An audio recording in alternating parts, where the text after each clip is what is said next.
Hello বন্ধুরা, welcome to my channel. আর আমি Victor. আশা করছি আপনারা ভালোই আছেন, আর আমিও ভালো আছি। আজ আমি আপনাদের এমন একটি মন্দিরের সন্ধান দেব যেখানে বাবা ভোলানাথকে ভস্ম দিয়ে আরতি করা হয়। কোথায় এই মন্দির আর কীভাবেই বা এখানে আসবেন, সবটাই আপনাদের জানাবো। ভিডিওটি স্কিপ না করে সম্পূর্ণ দেখতে থাকুন। আর যারা যারা আমার এই চ্যানেলটিতে নতুন ভিডিও দেখছেন, অবশ্যই সাবস্ক্রাইব করে পাশে থাকা বেল আইকনটি প্রেস করে দেবেন, আর লাইক কমেন্ট শেয়ার করতে ভুলবেন না। আমার এই চ্যানেলটিতে আমাদের গ্রাম বাংলা শহরের আনাচে কানাচে এমন সব ছোট বড় মন্দির আছে, আর সেই সব মন্দিরের অজানা ছোট বড় ইতিহাস জানার চেষ্টা করে থাকি, আর আপনাদের কাছে ভিডিওর মাধ্যমে তুলে ধরি। তাই ভিডিওটি ভালো লাগলে লাইক কমেন্ট ও শেয়ার করে দেবেন। বন্ধুরা, থাম্বনেল আর এতক্ষণে ভিডিও দেখে বুঝতেই পেরেছেন আজ আমি কোন মন্দিরের কথা বলছি। হ্যাঁ বন্ধুরা, আজ আমি জঙ্গলেশ্বর শিব মন্দিরের কথা বলছি। কলকাতার খুব কাছেই জঙ্গলের মধ্যে এই মন্দিরটি। জঙ্গলই বটে, পরিবেশটা একটু ভালো করে লক্ষ্য করলেই আপনারা বুঝতে পারবেন। মন্দিরে প্রবেশের পথেই আপনারা বাঁ দিকে হাত পা ধোয়ার ব্যবস্থা আছে, তার ঠিক সামনেই জুতো রাখারও ব্যবস্থা আছে, ভিডিওতে দেখতেই পাচ্ছেন। এরপর মন্দিরে প্রবেশ করার আগেই আপনারা সামনেই দেখতে পাবেন যজ্ঞকুণ্ড, আর এই যজ্ঞকুণ্ডের সামনেই মেন গেট। আর এই মন্দিরটি মনীন্দ্রনাথ চৌধুরী 14ই শ্রাবণ 1335 সালে প্রতিষ্ঠা করেন।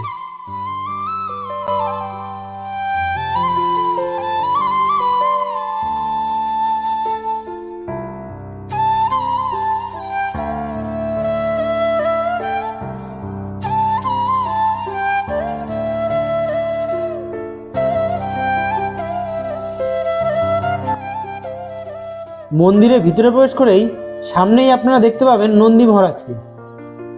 তার ঠিক বাঁ পাশে আছে একটি বজরংজির মূর্তি। চলুন একটু দর্শন করে নেওয়া যাক।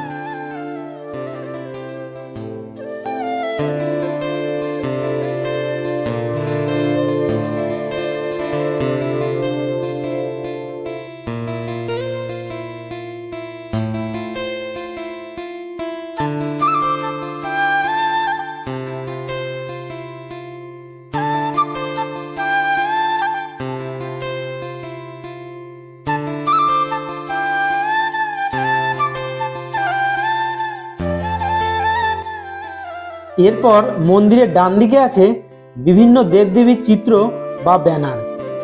ব্যানারের মাধ্যমে দেবী দুর্গার 51 সতীপীঠ তুলে ধরা হয়েছে। আর এখানে মন্দির কমিটির নাম ও ফোন নাম্বার দেওয়া আছে একটি ব্যানারে।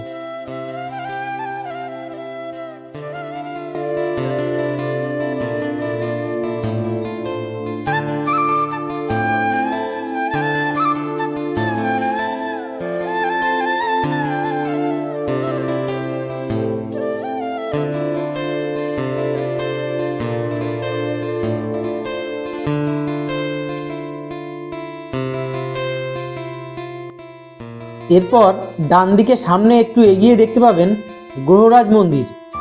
চলুন একটু দর্শন করে নেওয়া যাক।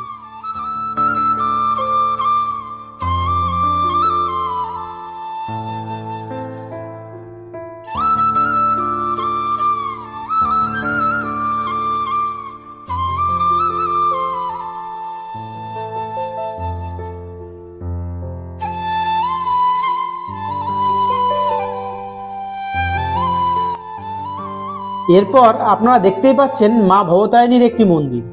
এখানে মায়ের মূর্তির ডান পাশে আছেন শ্রী শ্রী রামকৃষ্ণ দেব, আর মায়ের বাঁ পাশে আছেন মা সারদা দেবীর একটি ছবি, আর নিচেই রয়েছে সিদ্ধিদাতা গণেশের একটি মূর্তি।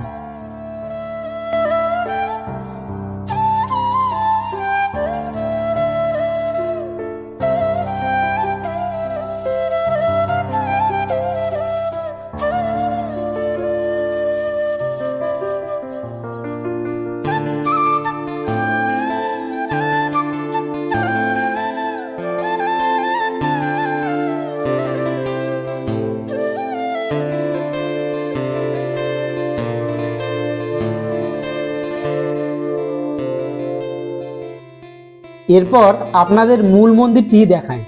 আর সেই সাথে মন্দিরের পুরোহিতের কিছু কথা শুনে নেওয়া যায়। এই মন্দিরেই বাবা ভোলানাথকে ভস্য দিয়ে আরতি করা হয়। কোন সময় হয় সেই আরতি সেটা পুরোহিত মশাই বলবেন। তো চলুন ভোলানাথকে দর্শন করি আর কথাগুলো শুনি। পয়লা বৈশাখ, পয়লা বৈশাখে গণেশ পুজো, শিব পার্বতী পুজো, এটা প্রথম হাতে শুরু। তারপরে হচ্ছে শ্রাবণ মাস, শ্রাবণ মাসে মনসা পুজো, বাবার যে কটা সোমবার বা 4টে, সোমবার 5টা, সেইগুলোতে ভস্ম আরতি হবে ভোর 4:30, সেটা হবে। এবং সবাই জল ফল ঢালাই করা ইত্যাদি সবকিছু বা সবকিছুই হবে। 4ই শ্রাবণ আমাদের মন্দির প্রতিষ্ঠা দিবস। 4ই শ্রাবণে বড়, মানে এইবারই বড় হয়েছে, প্রতিবার বড় হয় না, পয়সার উপরে সবকিছু। যাই হোক, 4ই শ্রাবণ মন্দির প্রতিষ্ঠা দিবস। 31শে শ্রাবণ হচ্ছে আপনার মনসা। এই হয়ে গেল। তারপরে হচ্ছে কালী পুজো, আমাদের ওই যে কালী পুজোটা হয় কার্তিক মাসে, সেই কালী পুজো। আর প্রতি অমাবস্যাতে হচ্ছে মায়ের পুজো। চতুর্দশী, প্রতিটা চতুর্দশীতে আমাদের পুজো হোম সবকিছুই হয়। এই হয়ে গেল। তারপরে চলে আসবে সেই শিবরাত্রি, আমাদের বড় অনুষ্ঠান। কালী পুজোর সময়, কালী পুজোর পরে চলে যাবে শিবরাত্রি। এবার শিবরাত্রিতে আমাদের পয়সা হিসেবে ডোনেশন করা হয়। তাকে সারা রাত ব্যাপী মহামৃত্যুঞ্জয় ভোগ, 4 প্রহরে পুজো, সবই বড় করে। তারপরে বাবা মায়ের বিয়ের সবকিছুই শিবরাত্রিতে। তারপরে গঙ্গা আরতি হয়, মানে এই যেরকম 3 তারিখে গঙ্গা আরতি ভূতনাথে। তারপরে 5 তারিখে আছে আপনার এইখানেই পুকুরে গঙ্গা আরতি। সবাই তো আর ওখানে যেতে পারে না, ওর জন্য কাছাকাছি করা হয়। তারপরে নীল পুজোর সময় নীল পুজো।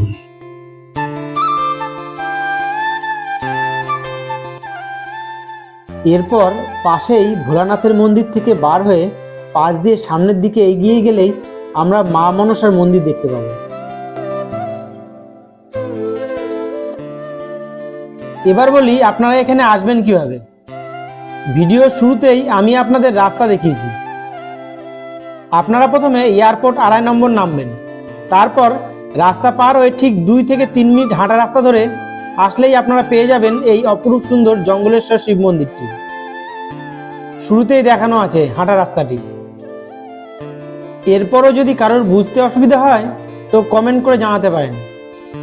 তো বন্ধুরা, ভিডিওটি কেমন লাগলো অবশ্যই কমেন্ট করে জানাবেন, আর সাবস্ক্রাইব করে পাশে থাকা বেল আইকনটি প্রেস করে দেবেন, আর লাইক কমেন্ট শেয়ার করতে ভুলবেন না। দেখা হবে পরের ভিডিওতে।